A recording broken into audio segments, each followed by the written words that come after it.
Lights Out est réalisé par David Sandberg et c'est une réinterprétation d'un court-métrage qu'il avait déjà réalisé. Oui, l'histoire est celle de Rebecca qui a quitté le nid familial très tôt et qui ne souhaite plus avoir de contact avec sa mère, qui est, d'après elle, folle. Elle retourne toutefois au bercail pour aider son frère qui, comme elle lorsqu'elle était jeune, est attaqué par une entité qui n'apparaît que dans le noir, Diana. Ce n'est pas un film original ou nouveau, mais en même temps on a déjà fait tellement dans le film d'horreur que tout ce qui sauve un film d'horreur, c'est ce que le réalisateur fait et l'idée qu'il implante dans son film. Et tout l'intérêt de ce film était donc la lumière, le fait que le monstre apparaissait dans le noir, mais pas dans la lumière. Et le réalisateur joue forcément beaucoup avec la lumière. Il y a énormément de supports de lumière, que ça passe de la lampe de cuisine, de la lampe de poche, à la bougie, à la lampe rechargeable, à la lampe UV, et il joue beaucoup avec le fait que l'ombre de la femme dans le noir s'imprime dans notre rétine. Forcément, il y a plusieurs scènes où les protagonistes allument et éteignent la lumière, et où forcément à chaque fois que la lumière est éteinte, la femme est présente, et quand elle se rallume, la femme n'est plus là. Et quand la lumière se rallume, forcément notre rétine a imprimé l'ombre, et elle reste une demi-seconde, et ça marche très bien, et il joue beaucoup avec ça. Et forcément, lorsque la lumière est allumée, on ne sait plus où est l'entité, donc on ne sait pas si elle se sera rapprochée au prochain plan, si elle aura complètement disparu au prochain plan, et ça crée vraiment de la très bonne tension. Il y a quelques scènes où il joue beaucoup avec cette lumière. Il y a la scène qu'il y avait dans la bande-annonce et qui est la meilleure du film, où un panneau publicitaire clignotait rouge dans la nuit, et forcément c'est une scène qui marche très bien par la régularité de la lumière et le temps qu'elle met à se rallumer surtout. Il y a une autre très bonne idée dans un couloir d'usine où forcément les lampes sont séparées par un bon mètre et où ça fait donc lumière, noir, et forcément lorsque l'ennemi est tout au fond et qu'elle avance et que tu sais qu'elle avance et qu'à un moment le héros ou l'homme qu'on suit ne regarde plus les lampes puis revient, tu ne sais pas à quelle lampe elle est, si elle est à la lampe au plus proche de lui, au plus loin de lui, au milieu, et forcément la tension est très bien créée dans ce genre de scène. Mais c'est les seules scènes auxquelles je peux penser où la lumière est très exploitée. Dans la plupart des cas, ça sera juste la lumière est allumée, l'ampoule va clignoter, s'éteindre, et les protagonistes vont faire « Oh shit !» et trouver un autre moyen d'avoir la lumière à nouveau. Et puisque, certes, il donne beaucoup de support, mais que l'exploitation du monstre dans la lumière est souvent toujours la même, c'est-à-dire protagoniste voit le monstre, tourne la lampe vers lui, n'est plus là, puis après l'enlève et à nouveau là, l'armée, l'enlève et d'un coup le monstre est plus près.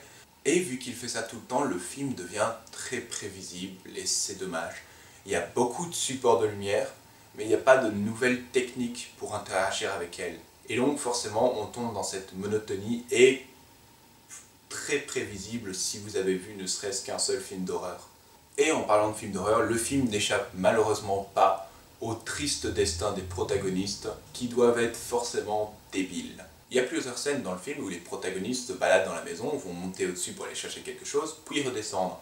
Mais une fois qu'ils ont pris ce qui est au-dessus, ils décident de s'arrêter dans le couloir et de s'approcher d'une porte où apparemment l'entité est toujours là et qu'ils le savent. Pourquoi ? Tu pourrais redescendre et il n'y aurait pas eu de scène de tension. Donc le film crée artificiellement par la stupidité des personnages des scènes de tension. Ils cherchent quelque chose, ils vont pas allumer une seule des lumières. Le monstre est sensible à la lumière et ils le savent à ce moment-là. 2, c'est quand même plus facile de trouver quelque chose quand on voit. 3, on pourrait me dire, oui, mais il n'y a plus d'ampoule, il n'y a plus d'électricité. Oui, mais elle n'essaye que 5 minutes après que la scène ait commencé. Pendant les premières 5 minutes de fouille, elle n'a jamais essayé, ou alors on ne le voit pas. Un autre exemple, mais qui est quand même la preuve de la stupidité des protagonistes, il y a un moment où l'héroïne a une lampe rechargeable, donc, et vous ne pouvez pas savoir le nombre de fois que cette lampe rechargeable s'éteint. C'est la seule chose qui te permet de vivre, et tu n'es même pas foutu toutes les 30 secondes de la recharger pour être sûr qu'elle ne s'éteigne pas soudainement. Et c'est un problème du film, il essaie d'aller chercher la tension beaucoup trop loin, et il n'en a pas besoin, parce que les scènes où la lumière s'allume et s'éteint et que l'ennemi se rapproche est suffisante pour créer de la tension. Il n'a pas besoin de rajouter ce genre de scène où les protagonistes se mettent en danger par leur stupidité. On en vient à des choses ridicules. L'héroïne est dans son appartement avec son petit ami, et d'un coup, quelqu'un toque à la porte. Et là, grande musique, crescendo, grand zoom sur la réaction de la fille qui regarde la porte, l'air effrayé. Quoi? Ça pourrait être un livreur de pizza, vu qu'apparemment ils attendent même de la bouffe. Ça pourrait être quelqu'un qui te visite, ton voisin, ton... Pourquoi d'office est-ce qu'on voudrait me faire peur de cette porte?